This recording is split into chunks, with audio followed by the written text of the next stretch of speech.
Olá para vocês que estão aí mais uma vez nos assistindo, acompanhando o nosso podcast, o Conexão Cult. Hoje nós temos uma convidada muito especial que nós estamos recebendo aqui no nosso estúdio. Ela tem uma história muito bacana para ser contada, ela tem uma história vivida na pele e agora ela está vindo aí para poder fazer a representação de muitas mulheres na cidade de Uberaba. Hoje nós estamos recebendo aqui Vanessa Gomes. Tudo bem, Vanessa? Tudo bem, muito prazer imenso em estar aqui com o Alexandre e conversando com todos vocês também, será um prazer. Que bom. Gente, Vanessa, conta para nós como que surgiu essa parte de você vir à tona como vereadora, candidata a vereadora para a cidade de Uberaba. Eu falo assim, né, que enquanto mulher negra, nós já somos um corpo político.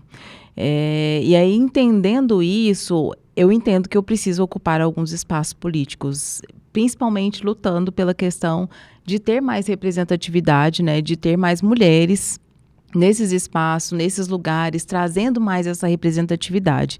Pensando nisso, eu já tinha algumas ocupações, em especial na Câmara Municipal, né? Tenho 2 projetos de lei aprovados na Câmara Municipal, então eu entendi que eu precisava ocupar esse espaço. E a vereança, eu acho que é um lugar de maior representatividade, né? O vereador, ele está ali realmente para representar o povo, para estar ali, né, fiscalizando a prefeitura, de entender o que está acontecendo nesse contexto e realmente representar o povo. Eu acho que é isso que a gente está mais em escassez, né, dentro da Câmara Municipal atual. Então, é essa necessidade que eu percebi enquanto cidadã uberabense e enquanto mulher.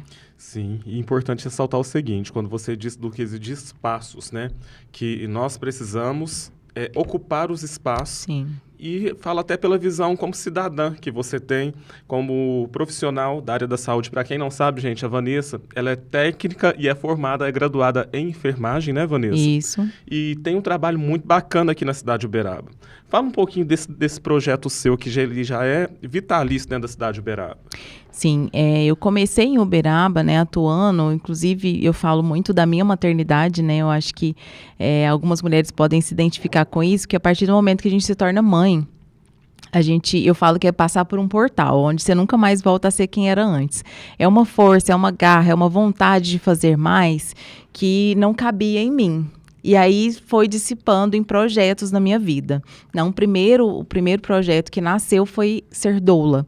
Eu já era técnica de enfermagem, já atuava no HC, né, no Hospital de Clínicas da UFTM, e me tornei doula em 2017 na cidade de Uberaba. Quando eu acessei esse lugar, que era da obstetrícia, eu entendi que eu poderia fazer mais por essas mulheres. E entendi também que, sendo enfermeira, a gente consegue amplamente, né, tecnicamente, inclusive, estar ao lado dessas mulheres, ocupando esse espaço no sentido de oferecer uma saúde de mais qualidade para as gestantes, parturientes e puérperas. E aí foi onde eu acessei, inclusive, a minha especialização, né, como enfermeira obstétrica. Então, hoje, fiz essa transição de carreira, né, exonerei do meu cargo público no HC depois de 15 anos de atuação. Olha só, gente, tem que ter coragem, né? Porque imagina, gente, você que está assistindo aí em casa, você tem lá um emprego seguro, tá lá todo mês, certinho, concursado para um novo alço. Como é que foi isso para você? Foi libertador. A palavra para mim é libertador, assim. Eu vejo que hoje a gente está muito preso nessa questão do servidorismo público, do concurso público, e é um ambiente de extremo adoecimento, né? Inclusive está entre as minhas pautas olhar para essa questão do servidor público. Existe a humanização do paciente, mas a gente não tem um olhar para o servidor, né? E o número de adoecimentos, inclusive com relação à saúde mental. Estamos no Setembro Amarelo, é importante enfatizar essa questão da saúde mental, né? Perdemos profissionais, perdemos servidores, né? Inclusive para o autoextermínio. Então, é uma carga mental muito grande. Quando eu entendi que isso estava me adoecendo, eu falei, eu tenho uma família, Sim. Eu tenho filhas para cuidar, eu não posso deixar isso me paralisar e me adoecer, né? Então, foi onde eu reativei a minha coragem, né? Que eu falei que vem sempre das minhas filhas. Tenho 3, então cada uma delas trouxe um pouquinho mais de coragem. Então é nesse sentido que reativou a minha coragem e eu fui ser uma enfermeira empreendedora. Hoje tenho o meu consultório, trabalho com ginecologia e obstetrícia no meu consultório. Olha só que bacana. E tudo isso que você está falando, eu dei uma lidinha aqui referente às suas propostas para Uberaba. Muito foi do que você passou também, né? Sim. Na verdade, eu acho que todas as minhas propostas são de vivência, né? Além de ter sido servidora, eu sou uma usuária do SUS, né? Eu não tenho plano de saúde, sou usuária do SUS, assim como a minha família também, minhas filhas. Então, eu sei das demandas do profissional e das demandas de quem é o usuário hoje, né? Então, é essa vivência que me motiva, inclusive, a estar ocupando esse espaço, porque eu estarei ali representando ambas as partes, né? Tanto quem é servidor e as demandas da população também, enquanto usuário. Então, a maioria das minhas pautas está relacionada com a minha vivência, inclusive, né? É claro que não só, né, Alexandre? Eu acho que quem pensa aí na vereança, em estar como vereador e ter um trabalho eficaz, deve pensar em amplamente. Eu vou estar lá para representar o povo, seja em qualquer demanda. Então, eu sou uma profissional da saúde, mas não só estarei ali pela saúde, né? A gente tem que pensar em educação. Na verdade, eu acredito que tudo anda junto. Com toda né? certeza. Se a gente não tem essa completude, a gente tem várias lacunas, né, na nossa sociedade. Então, é nesse sentido que eu penso que as coisas se complementam, né?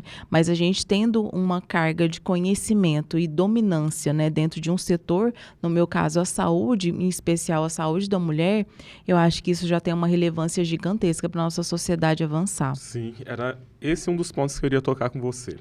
A saúde da mulher. Você que esteve, né, dentro de vários setores, tanto público quanto privado, na hora desse atendimento, você sente uma humanização? Existe essa humanização dentro da cidade de Uberaba?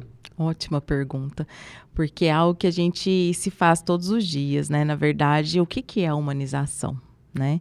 Eu falo que nós estamos lidando tanto com o óbvio, e essa palavra humanização, ela se tornou tão comercial que ela se tornou vendável. Então, a gente vende a humanização e parece algo muito ilusório, né? Muito romantizado, eu entendo, essa humanização. Sim. E, na verdade, somos seres humanos cuidando de outro ser humano. O óbvio é sermos humanizados. Sim. Né? Isso é o óbvio, é o mínimo que a gente deve oferecer para o profissional e para a conduta ali com o usuário daquele serviço. Então, hoje, Alexandre, que eu acho que está muito em déficit na nossa cidade, no Brasil, é a questão do respeito. O respeito, a gente tem um déficit muito grande, principalmente nessa área, né, que eu domino, que eu estou mais presente e atuante, que é a saúde da mulher. A gente vê aí descasos nesse setor de parto, né, e nascimento. Sim. Então, a gente trabalha hoje muito com a questão do respeito.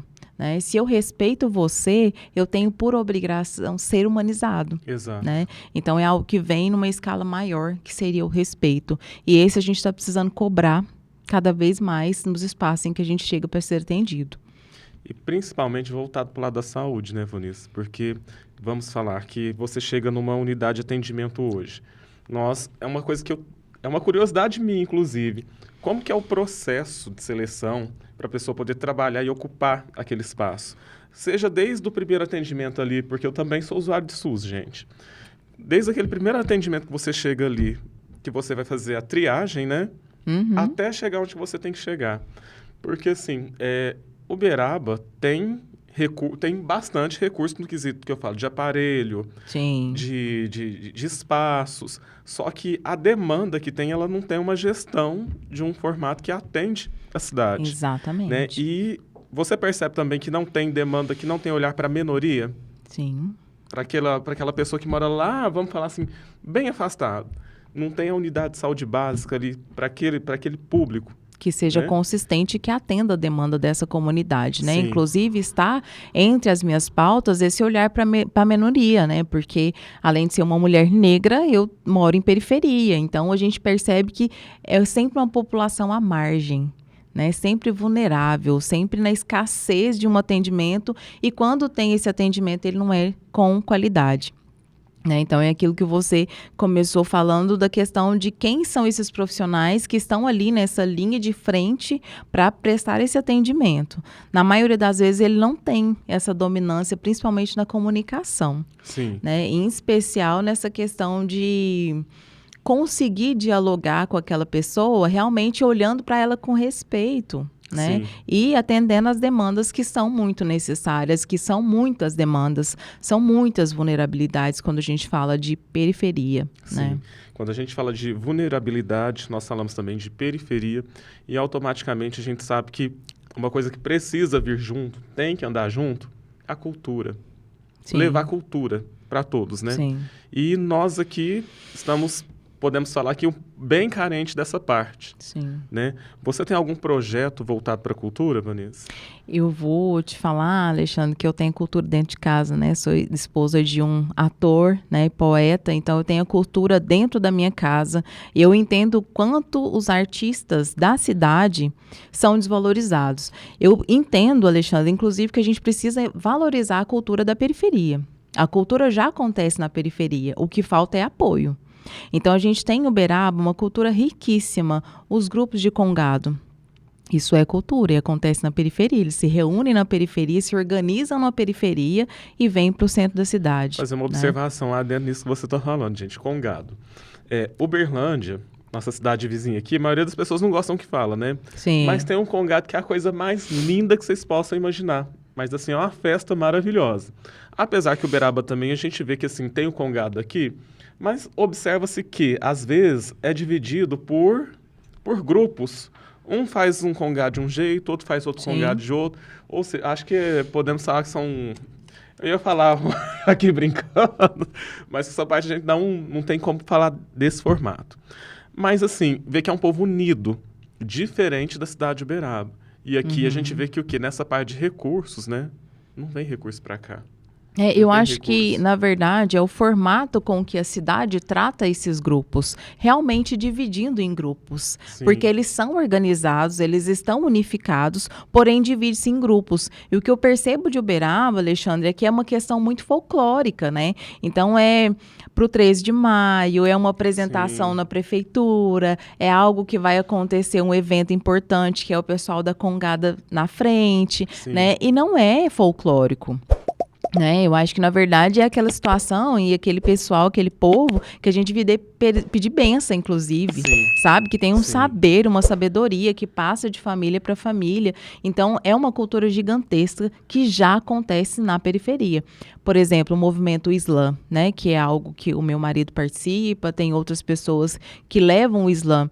O Islã, eu vi meninos crescerem dentro do Islã, que se tornaram poetas e hoje tem livro publicado. Então, é uma questão que a gente não tem apoio, eles não têm apoio. Acho que, se não me engano, esse foi o primeiro ano que o Islã trabalhou com apoio e incentivo pela Lei Paulo Gustavo. Mesmo? É isso, mas ao tempo todo o Islã ele acontece com recursos próprios, vaquinha, caixinha, é isso que acontece que faz a cultura na periferia acontecer. A reunião entre os seus. Sim. Então, ao meu ver, o que eu preciso, né, o que eu projeto trazer para Uberaba é esse olhar do nosso apoio a essa cultura que já acontece, que já está organizada, através dessas emendas, desses projetos de lei que a gente tem, que Uberaba acessa, que chega até aqui, mas não chega nesse pessoal. E na sua visão hoje, tem alguém dentro da Câmara de Uberaba que te representa hoje? Você falando como cidadã? Não tem. Não tem. Eu não consigo... Se a gente for pensar enquanto mulher, a gente tem uma pessoa que está levantando essa bandeira de mulheridades, né? Pensando um pouco mais abrangente. Mas você pensa uma pessoa no meio de todos. Sim, é muito pouco. É muito pouco, porque dentro enquanto vereador, a gente precisa dos colegas, inclusive, para aprovação de um projeto de lei. Sim. É pensar, né? O que eu acho que a população uberabense tem que pensar.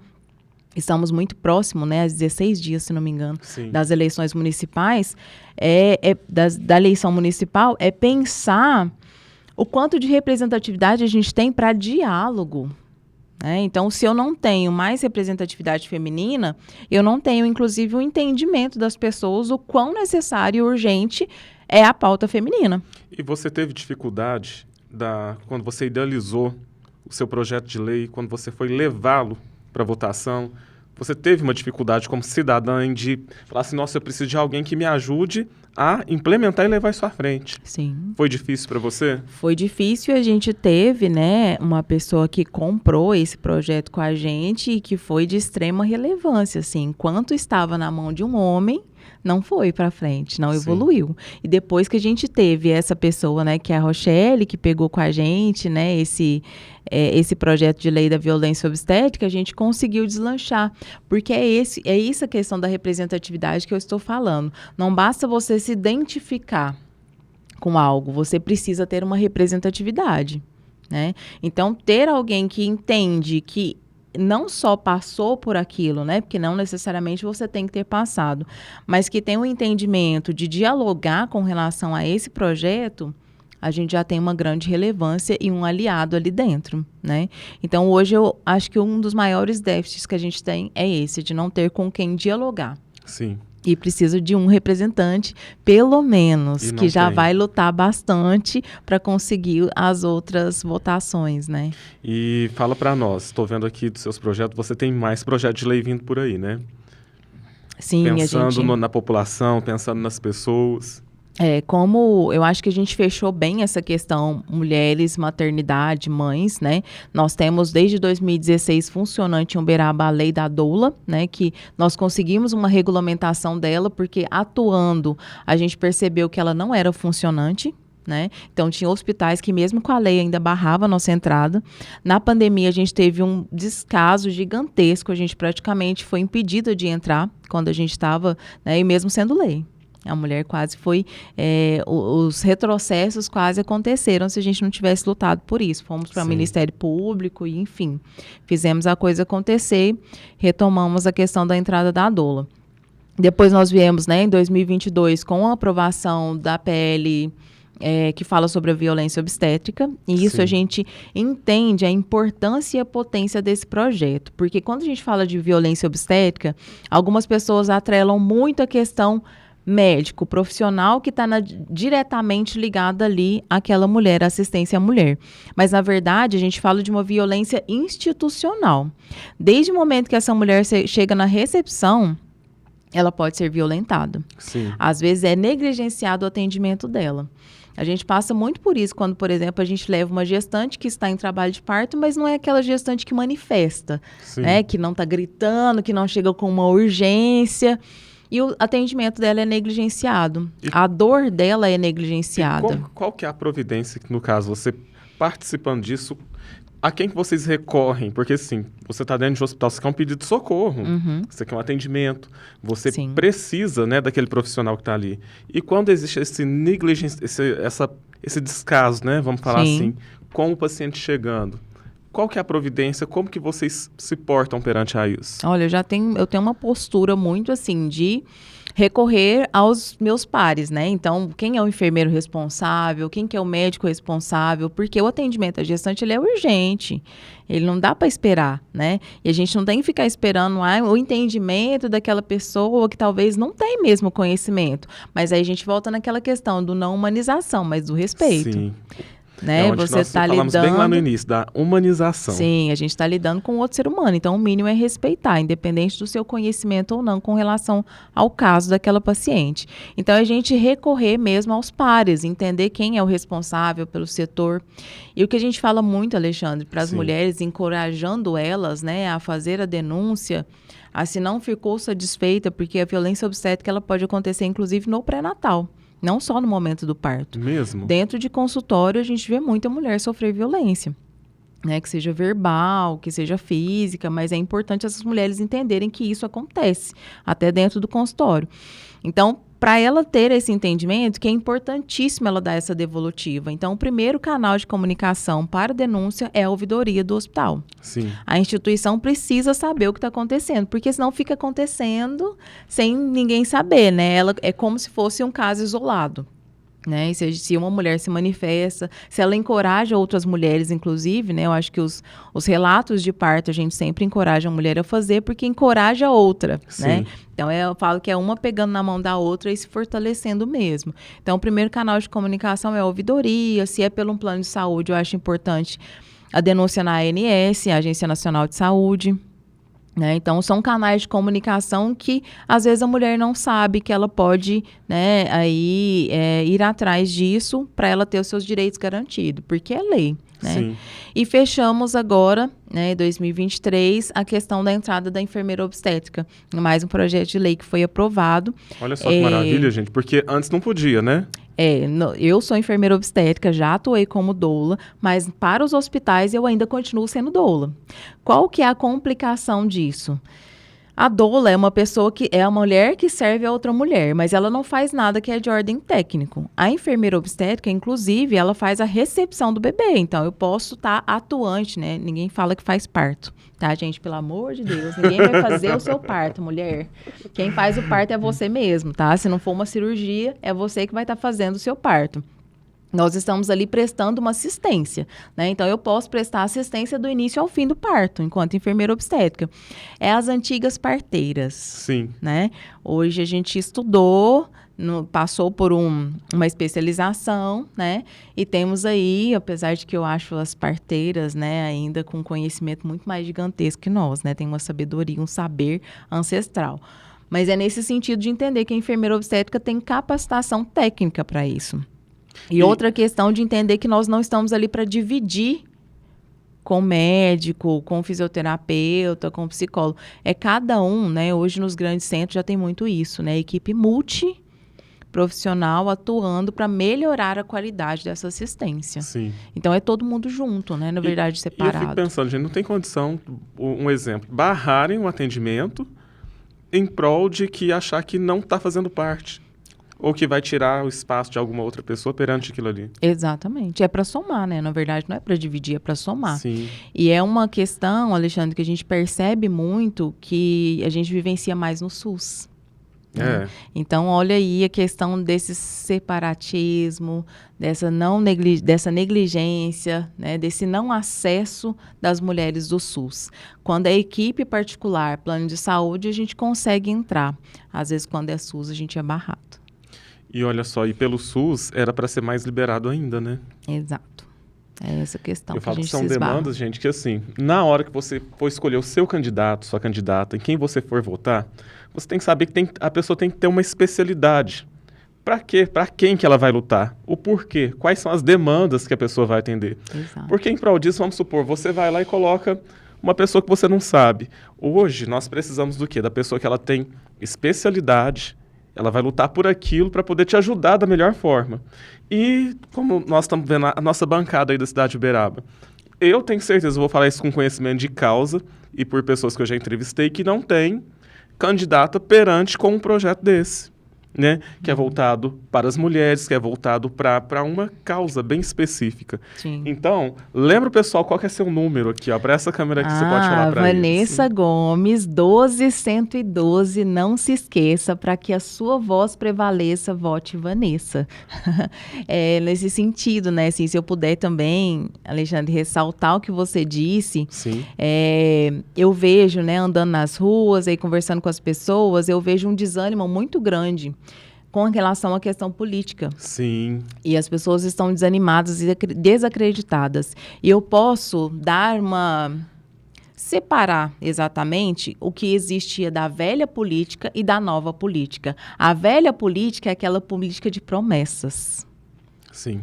Promessas, na maioria das vezes, que não foram cumpridas e que foram infundadas. Infundadas e o pessoal não leva adiante aquilo. Exato. Mas aí houve a promessa, não se cumpriu, não houve devolutiva e agora as pessoas estão desacreditadas mais. Sim. Né? De acreditar em um novo político, né? E a nova política, gente, eu vejo muito voltada, e eu posso falar por mim, pela forma como eu encaro a política, que é uma política de compromisso. E uma política muito voltada para a vivência. Então, por que eu acho importante que muitas pessoas se identificam com o meu projeto, com a minha campanha? Essa questão da identificação por ver que eu vivencio aquilo. Quando a gente vivencia, a gente quer realmente, né, levar para frente para a gente ver a evolução do processo, né? Falar como a minha avó falava, eu sou nascida e criada em Uberaba. Então, uma honra que eu tenho muito grande é de ver essa cidade evoluir, de ver toda a forma como a gente possa conseguir que essa cidade possa evoluir. Então, se eu posso, né, e que eu já tenho uma certa contribuição, né, já estou aí nesse caminho político há muito tempo, de entender que eu posso sim ocupar esse espaço e ser uma representatividade de verdade. É o que eu falo, gente, não tem como você falar assim, passar despercebido de algo. Você está vindo lutando por uma causa bem específica. Sim. E que eu acho que na hora de ir lá votar, colocar o dedinho, qual que é seu número, Vanessa? 12112, facinho. 12112, não é difícil, né? E que, gente, tá na hora da gente acordar, tá na hora do Uberaba acordar, na verdade, sim, né? Mudar, tirar não, né? Colocar novos representantes, é isso que eu falo para vocês. E Vanessa, conta um pouquinho para nós, bem assim, por cima da sua história de vida, porque eu tava até lendo aqui, ó, nossa, como você começou a atuar, sua atuação inicial, como que foi? Será que eu consigo sem me emocionar? Falar de história de vida, eu falo que é algo que realmente mexe com o emocional, né? Porque a gente entende de onde a gente veio e onde a gente está, que faz muito parte desse início, né? Eu sou filha de uma mãe solteira, porque há 36 anos atrás, ser mãe solteira e classificar como solteira, né, era algo bem pejorativo mesmo, para deixar aquela mulher à margem, né? A minha mãe, ela, por exemplo, não pôde me batizar, era uma família muito católica, ela não pôde me batizar porque o padre não aceitava mãe solteira batizar na igreja, né? Então era como se ela não fosse digna de receber as bênçãos da igreja, né? Por ter uma filha solo, né? Então essa mãe que eu vi trabalhar incansavelmente, né? De ter ali as minhas tias, né? Não cresci com uma presença masculina, mas eu tive muitas tias que me abraçaram, minha avó também. Então eu falo que hoje eu estou nesse ambiente, nessa profissão, né? Com mulheres, não é algo que não poderia ser diferente, assim, né? Porque eu cresci com afeto feminino, sim, eu cresci entre mulheres, eu cresci vendo o quanto é potente mulheres ajudando outra mulher. Então, com toda essa potência, eu entendi que era o meu caminho mesmo, né?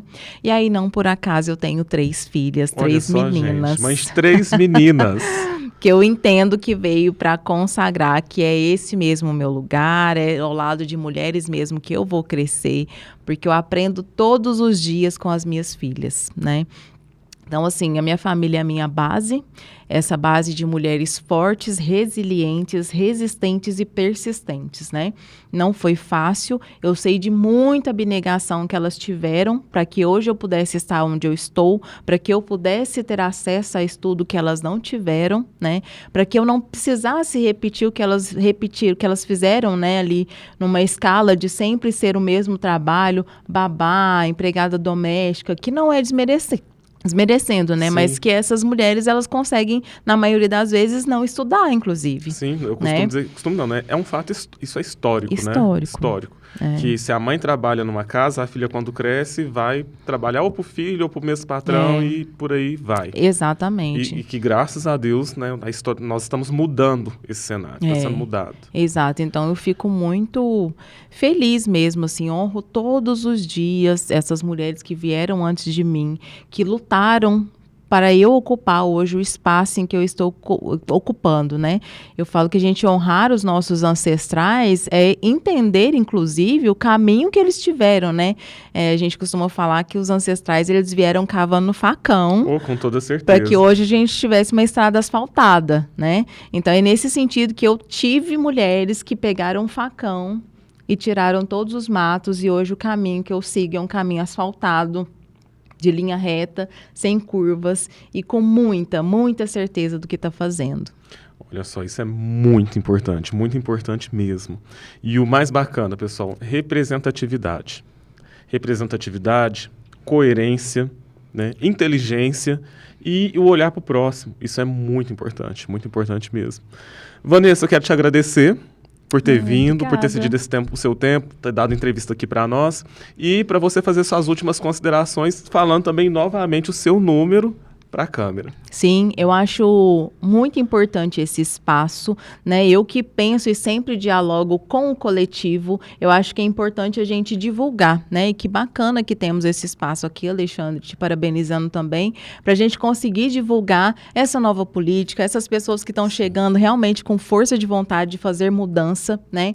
E se eu posso deixar aqui um recadinho, é que não podemos desanimar de fazer mudanças, né? A gente tem que acreditar, porque se a gente deixa de fazer o nosso papel, vem outra pessoa e faz. E aí realmente pode não ser algo que vai nos acalentar com aquilo que a gente almejava que mudasse, né? Então, se eu posso deixar esse recadinho, o 12112 vai trabalhar para que a sua voz prevaleça, para pensar, né, em trazer esse coletivo e sempre pensando no nós por nós. É isso. Olha só, gente. Olha que delícia de entrevista que vocês viram aí agora. Então, gente, depois, se vocês quiserem, siga a Vanessa nas redes sociais. Qual que é o seu Instagram, Vanessa? Vanessa Gomes, EO, de enfermeira obstétrica. Siga ela nas redes sociais. Se precisar pedir o Media Kit dela, vocês peçam também para vocês ficarem um pouco mais inteirados de como vai funcionar, o que ela está trazendo aí para a cidade de Uberaba. E muitíssimo obrigado. E para vocês aí de casa, fiquem aí, acompanhem já logo os próximos episódios, que nós vamos trazer muito, mas assim, muita novidade mesmo. Acompanhe aí o TV Cult.